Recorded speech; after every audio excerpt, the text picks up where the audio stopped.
महापालिका से लेकर मंत्रालय तक, अपराधों से लेकर राजनीति तक, हर समस्या की रिपोर्ट कार्ड आपके लिए सीधा आपके मोबाइल फोन पर। आप देख रहे हैं नया सवेरा न्यूज। मैं शिव प्रकाश मिश्रा, नया सवेरा न्यूज में आप सभी का स्वागत है। हमारे आज के विशेष मुलाकात कार्यक्रम में एक बार हमारे साथ फिर से जुड़ चुके हैं भाजपा के उत्तर भारतीय मोर्चा के ठाणे शहर अध्यक्ष शैलेश मिश्रा जी। आइए हम उनसे फिर से एक बातचीत करते हैं। और नया सवेरा न्यूज में आपको सर स्वागत है एक बार फिर से। नमस्कार। आज का इस समय का जो मुद्दा चल रहा है सर, जो कर्नाटक में जो चुनाव चल रहा है, उस कर्नाटक के चुनाव में जो एक तरह से फिर से बजरंग दल जैसे संगठनों पर फिर से एक बार उंगली उठाने की एक बार उस पर कोशिश की जा रही है, क्या कहते हैं? कांग्रेस शुरू से जिसे अपीजमेंट पॉलिटिक्स कहते हैं उसकी शिकार रही हुई है। मतलब इसका अगर इतिहास निकालेंगे तो आप देखेंगे कि शुरू से इसने कभी भी भारतीय और भारतीयता का पुरस्कार नहीं किया, हमेशा तिरस्कार किया है। और ये अपने आप को इतने 70 सालों में भी ये साबित नहीं कर सकी कि ये भारत की कोई पार्टी है, भारतीय लोगों की कोई पार्टी है। पूरे विश्व में इन्होंने कभी कोई ऐसा कार्य करने का प्रयास नहीं किया है जिससे भारत का गौरव बढ़े। हमेशा हर मोड़ पे उन्होंने भारतीयों को नीचा दिखाने का प्रयास किया है। यहाँ पे मैं एक चीज़ का उल्लेख करना चाहूँगा कि ख़ास तौर पे डिफेंस इक्विपमेंट के अंदर भी प्राइवेट मैन्युफैक्चरर को अलाउड नहीं था। ये तो मोदी सरकार जी आए तभी इससे होने लगा, नहीं तो पहले लेकिन विदेशी प्राइवेट मैन्युफैक्चरर्स लोगों को अलाउड था। क्यों ये फर्क था? क्यों भारतीयों के साथ ऐसा भेदभाव कर रहा था भारत की सरकार? ये खाली एक उदाहरण दे रहा हूँ और आपको बताने का प्रयास कर रहा हूँ कि कैसे जो विदेशी आक्रांता हमारे देश में आए उनके पक्ष में ही रही हमेशा कांग्रेस सरकार। कभी कभी तो मुझे ताज्जुब होता है कि कहीं वो ये उन्हीं का दिया हुआ राज्य उनके लिए ही तो नहीं चला रहे हैं। यहाँ से उनका कोई हिस्सेदारी जमा करके वहाँ पे भेजने का कोई ऐसा तो नहीं अंडरस्टैंडिंग इनके बीच में। कभी ऐसा मुझे भास होता है कि कैसे कोई अपने ही नागरिकों के साथ इतना अन्याय कर सकता है। और इतनी आतंकवादी घटनाएं होती हैं और जो आतंकवादी होते हैं उनके लिए इनके मन में इतना संवेदना रहती है, और वहीं पे अगर हिंदुओं पे अत्याचार होता है, आतंकवादियों द्वारा भी होता है और इनके द्वारा भी होता है। जो भी योजनाएं सरकारी योजनाएं हैं उनमें भी आप देखेंगे, अगर आप अभ्यास करेंगे तो आप पाएंगे कि ऐसी किसी योजना को ये लोगों ने लागू करने का प्रयास नहीं किया है जो ग्रामीण क्षेत्र में, जहाँ पे अधिकतर हमारे स्थानीय मतलब जो यहाँ के मूल भारतीय लोग हैं वो रह रहे हैं। ये लोगों ने उन योजनाओं को भी इस तरीके से लागू किया कि जो मतलब एक विदेशी आक्रांताओं के साथ आए और उनके साथ हो लिए, उनके विचारों में आचार में ढल गए, उनको किस तरीके से अधिक फ़ायदा पहुंचाया जा सके, इसका इन लोगों का एक छुपा हुआ एजेंडा दिखता है। अब पूर्व प्रधानमंत्री मनमोहन सिंह जी ने तो खुलकर ही कह दिया था कि भैया भारत के संसाधनों पे इन लोगों का पहला अधिकार है। क्यों भाई? जो हमारे मूल निवासी, आज आदिवासियों के बारे में जब बात करते हैं तो आदिवासियों को एक तो उनको पास तक कोई भी सुविधा पहुंचाने में लोग अड़ंगा डालते हैं, और उनका धर्म परिवर्तन करने में जो सारी मिशनरी और सारी व्यवस्था लगी हुई है, इनको एक तरीके से एक अनुकूल वातावरण बना के देते हैं। और जब कभी भेद पैदा करने का बात होगा तो वहाँ पे उनको मूल निवासी करके उनको उनके अधिकारों के लिए ये लोग मतलब एक झूठा संघर्ष दिखाने का प्रयास करते हैं। अगर वो मूल निवासी हैं और बाकी जो मूल निवासी हैं, इनके प्रति आपका ये दोहरा रवैया कैसे है? और जो एक अगर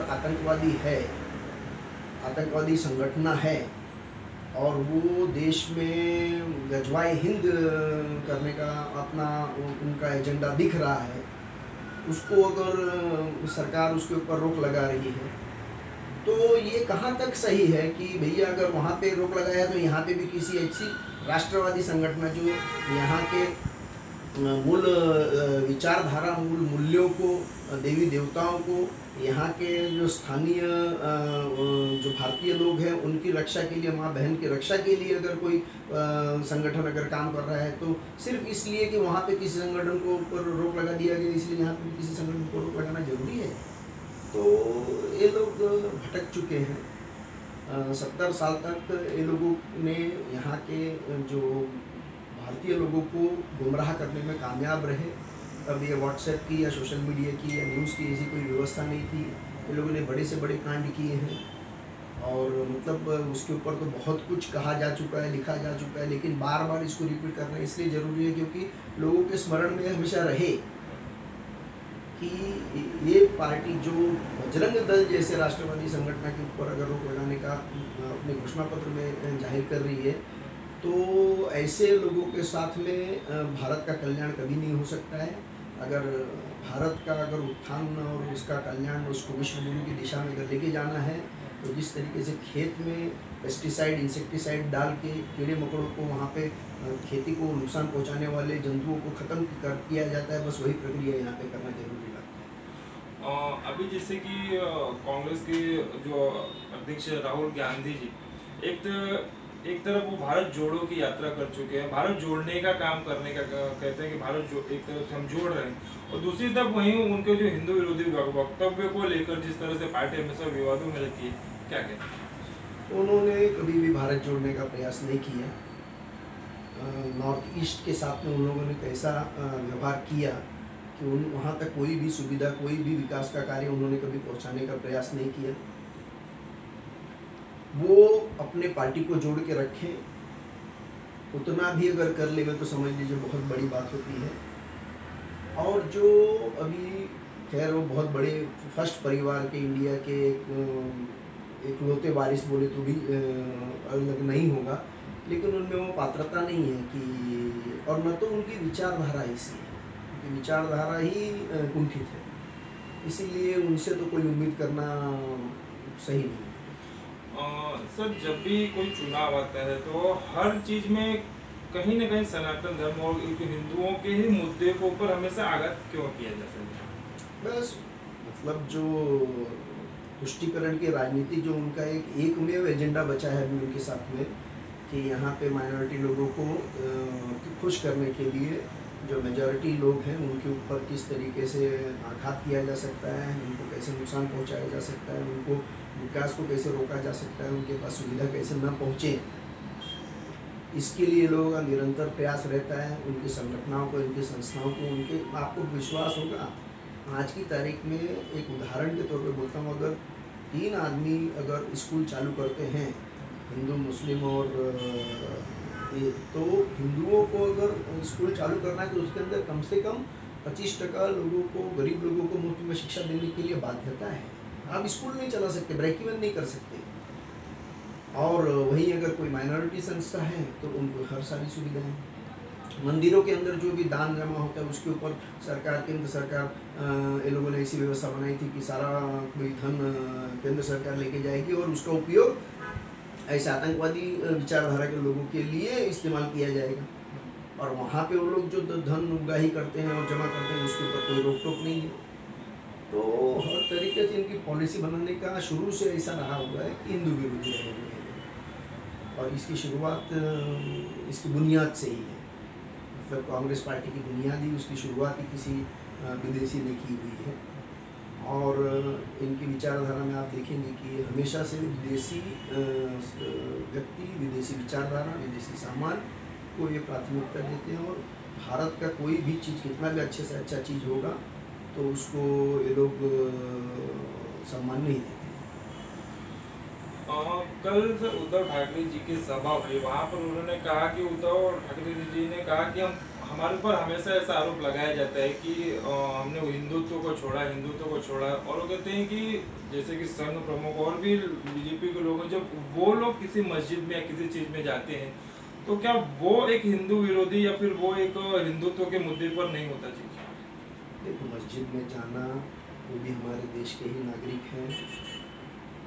संघ प्रमुख ने कहा है कि ऐसी पूजा पद्धति कोई भी अलग हो सकती है। जब तक वो भारतीय और भारतीयता का सम्मान करते हैं, भारत के शिखर पुरुष देवी देवताओं का सम्मान करते हैं, तब तक वो भारतीय है।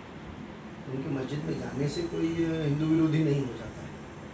लेकिन इनके बारे में अभी क्या मैं कहूँ, एक भी ऐसा इन्होंने मौका नहीं छोड़ा है जिसके अंदर ये अपने आप को मतलब तुष्टिकरण कांग्रेस के साथ रह रहे कि कांग्रेस के साथ जाने के लिए या कांग्रेस के बीच में अपना एक हिंदूवादी जो चेहरा था इनका, आप विश्वास करेंगे कि हिंदू हृदय सम्राट बाला साहेब ठाकरे जो पहले बैनर पर लिखा जाता था, जब इन्होंने महाविकास आघाड़ी के साथ गए तो वो तक लिखना इन लोगों ने गवारा नहीं किया। मतलब इससे बड़ा उदाहरण क्या चाहिए। मंदिरों को खोलने के लिए लोगों ने पाबंदी लगा दी थी, लेकिन वहीं पे मधुशाला खोलने के लिए लोगों ने पूरा ताकत लगा दिया था। हनुमान चालीसा, कोई एक सांसद और कोई एक विधायक अगर समझ लो आपके ही घर के सामने या मैं ही आपके घर के सामने अगर जाके हनुमान चालीसा अगर पाठ करना चाहूँ तो आप लिखिए रोकेंगे। ये तो अच्छा ही करेंगे, आप बोलेंगे आप स्वागत करेंगे, बोला आओ घर में आओ, आपको व्यवस्था करता हूँ मैं, हनुमान चालीसा का पाठ करके जाओ। लेकिन ये क्या संदेश देना चाहते थे? जिस तरीके से उस महिला को, इस सांसद को इन्होंने प्रताड़ित किया, उस पूरे कुटुंब को प्रताड़ित किया, उस विधायक को प्रताड़ित किया, इससे इतना करने के बाद में भी वो ये चाहते हैं कि दुनिया ये माने कि वो हिंदू विचारधारा, हिंदूवादी तो छोड़िए, हिंदू द्वेष्टा है। और ये सब कुछ करने का एक के पीछे एक ही मकसद था कि वो जिनके साथ में जाके नई दोस्ती, नया अपना एक संबंध बनाए थे, उन लोगों के ये बताना चाहते थे कि भैया हम हिंदूवादी नहीं हैं, हम भी उनकी तरह अपीजमेंट पॉलिटिक्स में विश्वास करते हैं, तुष्टिकरण करते हैं। मोदी जी संतुष्टिकरण करके पीछे पूरी भाजपा लगी हुई है उनके मार्गदर्शन में, नेतृत्व में, और ये लोग अभी भी वही 70 साल से जो इनका घिसा पीटा जो है तरीका तुष्टिकरण का, वही कर रहे हैं। एक आखिरी सवाल सर, आप भी एक शिक्षा क्षेत्र से जुड़े हुए हैं उन चीज़ को लेकर, और अभी कुछ ही दिनों पहले जो जिस तरह से शिक्षा मंत्री के द्वारा यहाँ पर जो घोषणा की गई थी कि जो अनधिकृत स्कूलों हैं उनको बंद किया जाए, उन पर कार्रवाई की जाए, क्या कहेंगे? हाँ, वो किया तो था, और कई सारी गरीब बस्तियों में जब हमारी सरकारी यंत्रणा वहाँ पे शिक्षा देने में असमर्थ थी, तब अपने ही लोगों के बीच में से कुछ लोगों ने वो बीड़ा उठाने का प्रयास किया। उनके पास जो भी सीमित साधन संसाधन थे उसके द्वारा उन्होंने गरीब बच्चों को, गरीब पालकों के बच्चों को बुनियादी शिक्षा देने के लिए उन्होंने ठोपड़पट्टी में, चाल में, जहाँ भी जैसे भी जगह मिली उनको वहाँ पर उन्होंने शिक्षा देने का किया है प्रयास। अब उनको मान्यता देना चाहिए और मान्यता देगी सरकार। उन्होंने भले वो घोषणा कर दिया होगा, लेकिन मैं मानता हूँ कि इतनी संवेदनशील सरकार जो आज है महाराष्ट्र में, वो किसी भी गरीब को, गरीब बच्चों को या गरीब व्यवस्था को इसका ध्वस्त नहीं करेगी। हाँ, ये जरूर है कि चिन्हित करने की प्रक्रिया है और उसके अंदर जो भी कमी होगी उस कमियों को दूर करके उसको मान्यता देने का एक प्रक्रिया प्रयास से दिखता है। और इसमें सर देखने जाएंगे तो ज़्यादा करके हिंदी मीडियम इसके जो स्कूल हैं उनके ज़्यादा नाम तो समझ में आ रहे क्या? हाँ, ऐसा है, क्योंकि देखो हिंदी भाषी लोग वहाँ से अपना बहुत ही अभाव वाले क्षेत्र से आके यहाँ पे जैसे तैसे उन्होंने अपना परिवार को जिलाने खिलाने के लिए यहाँ पे आए। खाने पीने की व्यवस्था हो जाने के बाद में, रोटी कपड़ा का व्यवस्था हो जाने के बाद में, मकान की व्यवस्था हो जाने के बाद में, सबसे जो जरूरी चीज़ है वो है शिक्षा। अगर जो कष्ट कठिनाई उन्होंने भोगा है वो अगर अपने आने वाली पीढ़ी को अगर उसमें नहीं उससे बचाना चाहते हैं तो एक ही में प्रयास उनके पास, एक में रास्ता उनके पास बचता है कि वो उनको शिक्षित करें।